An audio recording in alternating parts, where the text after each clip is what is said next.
नमस्कार, मैं संदीप नोखवाल आप सभी दर्शकों का स्वागत करता हूं HBN 24 न्यूज में। आज की हमारी इस वीडियो में हम एनालिसिस करने वाले हैं भाजपा नेताओं के रुतबे के बारे में, भाजपा नेताओं के सीटों के बारे में कि कौन सी सीटों पर कौन सा भाजपा नेता अभी फिलहाल मौजूदा समय में मजबूत बना हुआ है। अगर बात की जाए तो साइड में राजस्थान इलेक्शन चल रहे हैं और राजस्थान इलेक्शन के अंदर भाजपा कि कुछ नेता टिकट ना मिलने की वजह से आपस में लड़ झगड़ रहे हैं, जिसके कारण भाजपा को राजस्थान के अंदर तो नुकसान हो रहा है। उसके बाद आवाज उठी कि हरियाणा के अंदर क्या स्थिति है भाजपा नेताओं की, क्या भाजपा नेता 2024 के अंदर फिर से मजबूती के साथ खड़े होंगे। अगर बात की जाए तो टोटल भाजपा के पास अभी 41 सीटें हैं और पूर्ण बहुमत से 4 सीटें पीछे हैं। वहीं पर जेजेपी गठबंधन के साथ भाजपा व जेजेपी सरकार हरियाणा के अंदर चल रही है। जेजेपी के पास 10 सीटें हैं। ऐसे में क्या 41 सीटों पर भाजपा के कितने विधायक मजबूत है, यानी फिर से अगर आज के समय इलेक्शन हो तभी जनता के बीच क्या उनका रुतबा है। सबसे पहले बात करता हूं जहां पर आदमपुर के उपचुनाव हुए, जहां से कुलदीप बिश्नोई ने कांग्रेस की सीट खाली की थी, कांग्रेस पार्टी छोड़कर बीजेपी में शामिल हुए। उनके पुत्र भव्य बिश्नोई ने भाजपा की टिकट पर, बीजेपी की टिकट पर चुनाव लड़ा और बीजेपी पार्टी में वो शामिल हुए। क्या स्थिति है उनकी 2024 चुनाव को लेकर? काफ़ी अंतर रहा था कांग्रेस और बीजेपी के अंदर। 15,000 मतों से भाजपा विधायक भव्य बिश्नोई ने जीत दर्ज की थी। और इसी बीच जनता के बीच अगर आप चाहेंगे आदमपुर के अंदर तो जनता थोड़ा सा नाखुश नजर आ रही है और 2024 के अंदर यहाँ पर नुकसान हो सकता है भाजपा को। लेकिन मैं ये नहीं कहूँगा कि भाजपा विधायक भव्य बिश्नोई यहाँ से हार रहे हैं, बिल्कुल भी नहीं। उनको हराना नामुमकिन है, बड़ा यानी कहूँगा उनको जो हराना एक तरह से मुश्किल तो है ही, साथ में नामुमकिन भी लगता है। क्यों लगता है? क्योंकि जनता के बीच चौधरी भजनलाल जी दिलों के बीच आज भी राज कर रहे हैं। उसी वजह से वोट बैंक मार्जिन थोड़ा कम तो जरूर हुआ है। यहाँ पर अगर दूसरी पार्टी को सीट निकालनी, या साफ साफ कहूँगा कांग्रेस पार्टी को अगर यहाँ से भाजपा पार्टी को या भव्य बिश्नोई को हराना है तो पूरा जोर लगाना होगा, जनता के दिलों पर राज करना होगा, जो काफ़ी इम्पॉसिबल है। टोटली मिलाकर कह सकता हूँ कि ये सीट फिर से भाजपा के खाते में जा सकती है। हालांकि टक्कर काटेगी रहेगी और ऐसी टक्कर में मैं यहाँ से नहीं कहूँगा कि भाजपा विधायक भव्य बिश्नोई हारेंगे। 100% या 99% यहाँ पर चांस है कि भव्य बिश्नोई फिर से ये सीट निकाल देंगे। अब दूसरी कौन सी सीट है जो भाजपा के खाते में 100% जाने वाली है? वो है गृह मंत्री अनिल विज की सीट, जो भाजपा फिर से जीतने वाली है। तीसरी सीट है करनाल से सीएम मनोहर लाल खट्टर। काफ़ी लोग कहते होंगे कि सीएम मनोहर लाल खट्टर अपनी ही सीट से हार जाएंगे, लेकिन ऐसा नहीं है। वो मजबूती के साथ खड़े हैं और वहाँ से सीट 100% निकाल लेंगे। गृह मंत्री अनिल विज का रुतबा तो आपने देखा ही होगा। तो ये 3 सीटें हैं जहाँ पर भाजपा का जीतना कन्फर्म है या भाजपा जहाँ से जीत रहे हैं।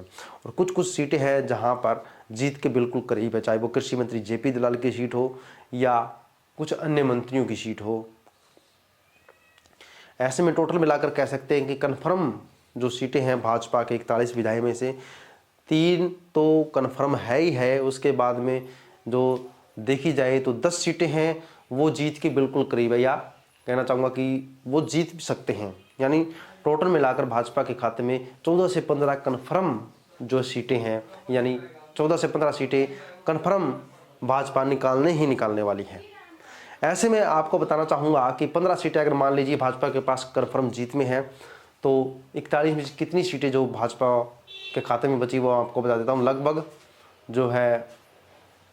20 सीटें बची है, 25 सीटें बची है। इन 25 सीटों में से जो 15 से 17 सीटें ऐसी है जहां पर भाजपा जीत भी सकती है या भाजपा हार भी सकती है। उनमें से 41 सीटों में से भाजपा जहां से हार रही है वो सीटें बढ़ती जा रही है।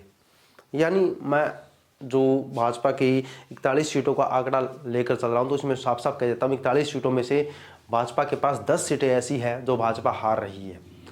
इन सीटों के प्रमुख रूप से नाम मैं बता देता हूँ। हिसार से डॉक्टर कमल गुप्ता है और गंगवा से रणवीर गंगवा है, जो ताज़ा भाजपा में शामिल हुए थे। उनको हार का सामना करना पड़ेगा अगर वो गंगवा से चुनाव लड़ते हैं।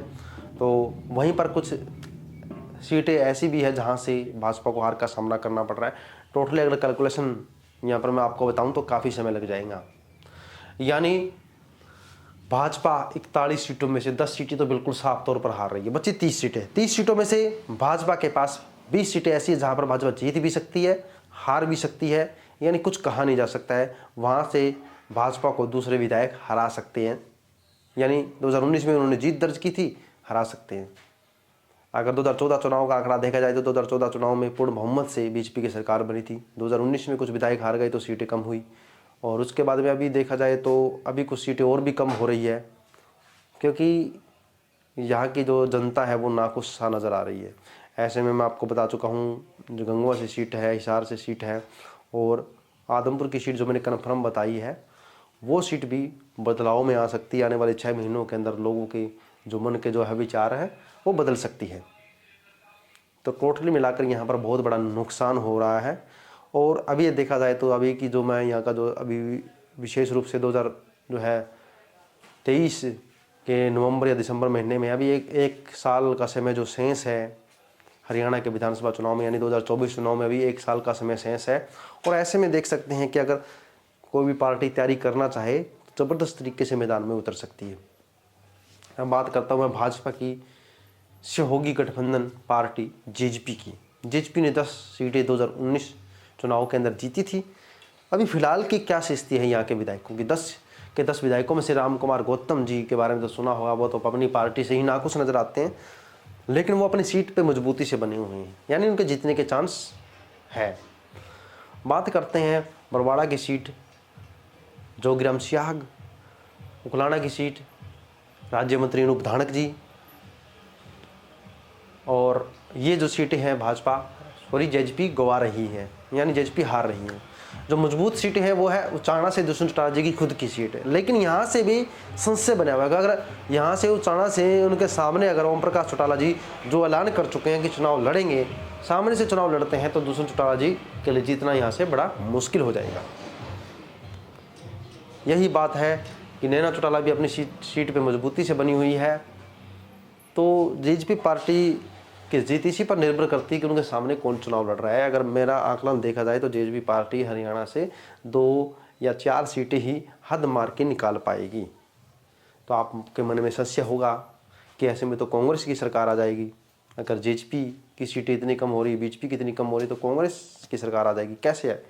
लेकिन मैं आपको बताना चाहूँगा कि ऐसे में आम आदमी पार्टी भी मैदान में कूद चुकी है, और आम आदमी पार्टी जो है जी तोड़ मेहनत कर रही है।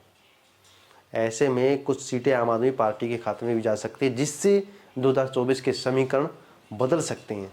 अगर मेरी फिलहाल की रिपोर्ट देखी जाए तो 2024 के समीकरण बदल सकते हैं, यानी 2024 के अंदर पूर्ण बहुमत से किसी भी पार्टी का जीतना मुश्किल होगा। फिर से गठबंधन कर कर किसी न किसी को सरकार चलानी पड़ेगी। मैं आपको बताना चाहूँगा कि आखिर क्या नाराज़गी देखी जा सकती है लोगों के बीच। लोगों के बीच नाराज़गी किस बात को लेकर है? फैमिली आईडी से लोग परेशान हो चुके हैं, क्योंकि फैमिली आईडी से जिसकी इनकम कम होनी चाहिए उसकी ज़्यादा कर दी गई है, जिसकी इनकम ज़्यादा होनी चाहिए उसकी कम कर दी गई है। लोगों की इनकम ठीक नहीं हो पा रही है, लोग अपनी फैमिली मेम्बर को ऐड नहीं कर पाए हैं, लोग सेपरेट नहीं कर पा रहे हैं, मेम्बर को ट्रांसफ़र नहीं कर पा रहे हैं। और अगर ऐसा काम जहाँ हो रहा है तो वहाँ से भ्रष्टाचार के कारण लोगों से रिश्वत ली जा रही है, जिसके कारण टारगेट पर आ चुकी है बीजेपी सरकार। दूसरी कुछ बातें मैं आपको बता देता हूं कि जो मकान मरम्मत के नाम पर मुख्यमंत्री जी ने बड़ी बड़ी घोषणाएं की थी कि हम मकान मरम्मत के पैसे दे रहे हैं, गरीबों को 80,000 रुपये दे रहे हैं। इसमें कोई संदेह नहीं है कि हर गरीबों तक ये योजना का लाभ मिल पा रहा है, लेकिन इसके बीच भ्रष्टाचार घुस चुका है। 80,000 रुपये दिलाने के लिए आपको भ्रष्टाचारी 20,000 रुपये 30,000 रुपये की डिमांड करते हैं कि इतना पैसा दोगे तो ही आपको मकान का पैसा मिलेगा। और इन लोगों की शिकायत कोई करता नहीं, क्योंकि आपके खाते में 80,000 रुपये आते हैं तो आप फट दिन से 20,000 रुपये दे देते हैं, क्योंकि आपका क्या गया, आपने 60,000 रुपये से संतुष्ट है। लेकिन मैं आपको एक बात बता देता हूं कि अगर आप रिश्वत ना देते तो भी इस योजना का लाभ आपको मिलता, और आपके पास 80,000 रुपये ही आपको मिलते, क्योंकि जो वास्तव में इस योजना का पात्र है उसको लाभ कोई रोक ही नहीं सकता है। यानी अगर आपके पास मकान पक्का है, आप गरीब नहीं, आप ज़बरदस्ती इस योजना का लाभ ले रहे हैं, तो आप रिश्वत दे रहे हैं। रिश्वत देकर ये घोटाला हो रहा है। सर घोटाले के कारण सरकार का नुकसान हो रहा है। सरकार के नुकसान के कारण महंगाई बढ़ रही है। महंगाई का बोझ किस पर पड़ रहा है? वापस हम पर ही पड़ रहा है। यानी नुकसान के कारण और कुछ योजनाएं हैं, स्वास्थ्य सुविधाएं नहीं मिल पा रही लोगों को, स्कूलों के अंदर सुविधाएं नहीं मिल पा रही है, यानी पैसा का नुकसान हो रहा है। इसके कारण भी लोग काफ़ी नाखुश इस सरकार से नज़र आ रहे हैं। तो टोटली मिलाकर हमारा इस वीडियो का मकसद यही है कि 41 भाजपा के विधायक, 10 जेजेपी के विधायक में से कौन से विधायक कितने मजबूत है, मैंने अपना जो सर्वे के अकॉर्डिंग बता दिया है। आपको क्या लगता है, आपके विधानसभा सीट से जो मौजूदा विधायक है, चाहे वो कांग्रेस का हो चाहे वो बीजेपी का हो, क्या मजबूत स्थिति में है? क्या फिर से वो 2024 के चुनाव जीत पाएगा? इसको लेकर आप कमेंट जरूर लिखिएगा। और ताज़ा सर्वे के लिए हम हमारे अगले सर्वे की वीडियो हर महीने जारी करते हैं। अगले सर्वे की वीडियो जारी करेंगे कि हरियाणा के अंदर क्या चुनाव की स्थिति रहने वाली है, क्योंकि अभी एमपी के इलेक्शन आने वाले हैं या लोकसभा के इलेक्शन भी आने वाले हैं, और ऐसे में हम इन पर भी चर्चा करेंगे। उसके बाद फिर से हम हरियाणा की राजनीति पर जोर शोर से, जो हरियाणा की राजनीति शुरू होती है अप्रैल जो है जून या जुलाई के महीने में, उस समय हम और भी विशेष रूप से चर्चा करेंगे। तो आप बने रहिएगा, HBN24 न्यूज़ के साथ जुड़े रहिएगा, लाइक और शेयर कीजिएगा। और अगर आपने 2019 इलेक्शन के अंदर मेरी वीडियो देखी हो, 2019 इलेक्शन के अंदर मेरा सर्वे देखा हो, मेरा ओपिनियन पोल देखा हो, तो आपने देखा होगा कि कितना सटीक ओपिनियन पोल जो गया है। 2019 के अंदर मैंने हरियाणा तक चैनल पर अपना सर्वे जो है पब्लिश किया था, यानी हरियाणा तक चैनल पर मैंने वीडियो जारी की थी। और फिलहाल मैं अभी HBN24 न्यूज़ में हूँ, तो आप HBN24 न्यूज़ के साथ जुड़े रहिएगा, लाइक शेयर कीजिएगा, सब्सक्राइब एंड फॉलो कर लीजिए, ताकि आपको ऐसी खबरों की वीडियो मिलती रहे, ताकि हम हरियाणा की राजनीति की उथल पुथल आपको बताते रहे और ताज़ा खबरें आप तक डिलीवर करते रहे। जय हिंद साथियों।